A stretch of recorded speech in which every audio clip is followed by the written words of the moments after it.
asalaamaaleykum wa rahmatullahi wa barakaatu mbokk ñu ngi leen di ziar waat ñaa leen jàmm ci Guyassar TV tey la jeudi ñett fan ci weer avril 2025 ñëw ci xibaar yi accident bu métti métti mu am ci diggante Linguère ak Matam ñu ne nag mi ngi nekk ci village bu ñu wax Nakara ñu ne daal benn bisu Sénégal dem dikk daal ak benn 406 daal ñoom ñoo tase bi ñuy tasee nag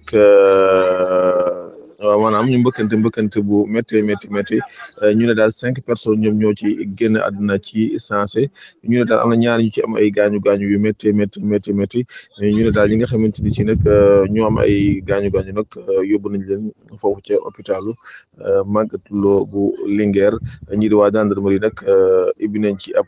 enquête ñu ne daal fay tolloo ko Nakara daal nekk ci village bu Nakara nekk ci diggante Linguère ak Matam daal fa la accident ba amee daal ñu ne daal ñi nga xamante ni si daal génn nañ àdduna nag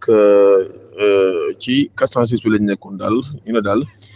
particulier bi daal ñi ci nekkoon ñëpp daal dañoo décédé sur la coup nga xam ne si kenn desu ci ñi di waa gendarmerie nag ubbi nañ ci enquête daal nga xamante ni si daal 406 bi daal moom